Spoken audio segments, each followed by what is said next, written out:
আজকের মজার গল্পটি গোপাল ভাঁড়ের লোকসান হলো। একবার এক নদীর ফেরিঘাটের ইজারাদার পারাপারের নৌকো ভাড়া 5 পয়সা থেকে কমিয়ে 3 পয়সা করে দিল। তখন একদল লোক ইজারাদারের সঙ্গে দেখা করে বলল, ভাড়া কমানো চলবে না মোটেই, এতে আমাদের খুব আপত্তি আছে। ইজারাদার তো তাদের কথা শুনে অবাক ও হতবাক হয়ে গেল।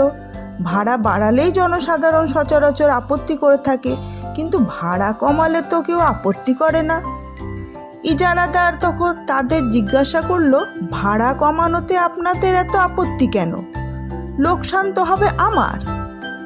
তখন সেই অদ্ভুত লোকগুলো মুখ বেজার করে বলল, তবে শুনুন মশাই, আমরা রোজ রোজ সাঁতরে ওপারে যাই, আর রোজই ভাবি সাঁতরে ওপারে যাওয়ার জন্যে পাড়ের খরচ বাবদ 5 পয়সা করে আমাদের কম খরচ হচ্ছে, অর্থাৎ রোজ 5 পয়সা অতিরিক্ত সঞ্চয় হচ্ছে।